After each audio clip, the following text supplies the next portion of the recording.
আসসালামু আলাইকুম, সবাই কেমন আছেন? আশা করি সবাই ভালো আছেন। আল্লাহর রহমতে আমরাও ভালো আছি আলহামদুলিল্লাহ। সকাল সকাল বৃষ্টির মধ্যে তাড়াহুড়া করে রান্নাবান্না করে চলে গেছি এক জায়গায়, যার জন্য খুব তাড়াহুড়ো সকাল সকাল রান্না করে ফেলছি।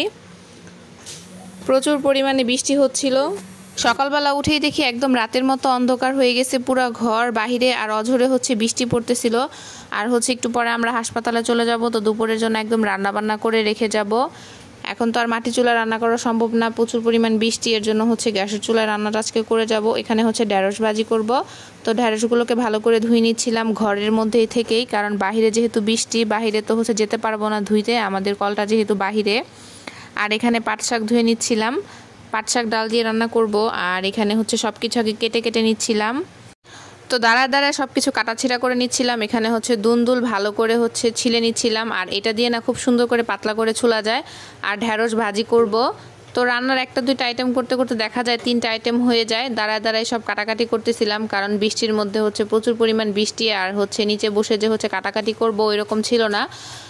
আর প্রচুর বৃষ্টি, যেহেতু অন্ধকারও হয়ে রয়েছে, রান্নাঘরটাও একদম অন্ধকার হয়ে রয়েছে, কারেন্টও ছিল না লাইট জ্বালানোর মতো। তো আজকের ভিডিওগুলো একটু অন্ধকার হয়েছে, তারপরও আমি চেষ্টা করছি যতটুকু লাইটিং করা যায় করছি। তারপরে পাট শাক দিয়ে দিলাম, ডালটা আগেই সেদ্ধ করে নিছি। তো বলক চলে আসার পর বেশিক্ষণ হলে কি হয়, পাট শাকের যে একটা পাট শাকের যে একটা আঠা আঠা ভাব থাকে, এটা ডালের সাথে মিক্স হয়ে একটু আঠালো আঠালো ভাব হয়ে যায়। তো বেশিক্ষণ পাট শাক দিয়ে আর হওয়ানো লাগে না। এরপর একটু বাগার দিয়ে নিব।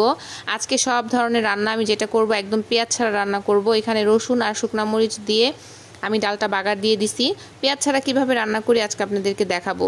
আসলে বাসায় পেঁয়াজ ছিল না, তো এত সকালবেলা দোকান থেকে আনবো, সবাই ঘুমায়েছিল, যার জন্য আর আনা হয়নি। তো ভাবলাম যে আজকে একটু অন্যরকমভাবেই রান্না করি। অনেক সময় দেখা যায় অনেকে পেঁয়াজ ছাড়া রান্না করে খায়, অনেক হিন্দু ধর্মে আছে তারা পেঁয়াজ রসুন অনেক কিছু বাদে রান্না করে খায়। তো আজকে ভাবলাম যে আমিও দেখি পারি নাকি রান্না করতে। ঢেঁড়স ভাজি যে করছি এটাও আমি রসুন দিয়ে করছি, রসুন আর তেলের মধ্যে দিয়ে একটু কাঁচামরিচ দিয়ে দিছি, আর ঢেঁড়সগুলো দিয়ে দিছি।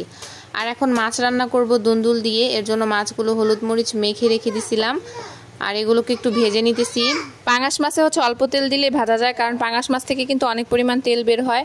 আর এই যে আমি কিন্তু আজকে পেঁয়াজ ছাড়া রান্না করব বলছি, তো এখানে একটা ছোট্ট আলু কুচি করে কেটে দিছি, আর মশলা যেইভাবে দেওয়া লাগে ওইভাবেই দিব। সব বাচ্চা মায়েদের একই অবস্থা নাকি জানি না, আমার ছেলে আমি ভয়েস দিতে আসলে এত এত কথা বলবে যে ওর ভয়েস চলেই আসবে। যাই হোক, এটাকে ইগনোর করবেন।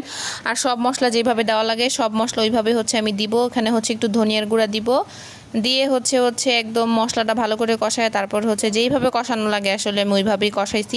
চাইলে আপনারা এই টিপসটা ফলো করতে পারেন। আসলে পেঁয়াজের যে পরিমাণ দাম তার মতে আলু কিনে আলু দিয়ে রান্না করে খাওয়া উচিত। অবশ্য পেঁয়াজের আলুর এক না অবশ্য। তারপর দুন্দুল আলু দিয়ে ভালো করে আমি কষাইতে দিয়ে দিছি। এরপরে বাকি ক্লিপসগুলো আমি আর নেই নাই, আর কোথায় গেলাম সেটাও দেখাবো আপনাদের সাথে। সামান্য পরিমাণ পানি দিছি, আর বেশি পরিমাণ পানি দিয়ে নিয়ে কষানো হয়ে গেলে তারপর আমরা রেডি হয়ে চলে যাচ্ছিলাম। দিন আদনানকে নেই নেই, যেহেতু রাতের বেলা গেছিলাম, তো আজকে যেহেতু দিনের বেলা যাচ্ছিলাম আর রোদ কম ছিল, একটু ঠান্ডা ছিল, তাই ওকে নিয়ে গেছি। ওর আব্বুকে ভিতরে নেওয়ার পর ও তো ভিতরে যাওয়ার জন্য অনেক কান্নাকাটি করতেছিল, মানে প্রতিদিন এনে ওর আব্বুকে একটু ড্রেসিং করানো দরকার ছিল। তো সব জায়গায় ঘুরে ফিরে দুষ্টামি করতেছিল, একবার এই চেয়ার থেকে ওই চেয়ার, ওইখান থেকে ওইখানে, সব জায়গায় দুষ্টামি করতেছিল।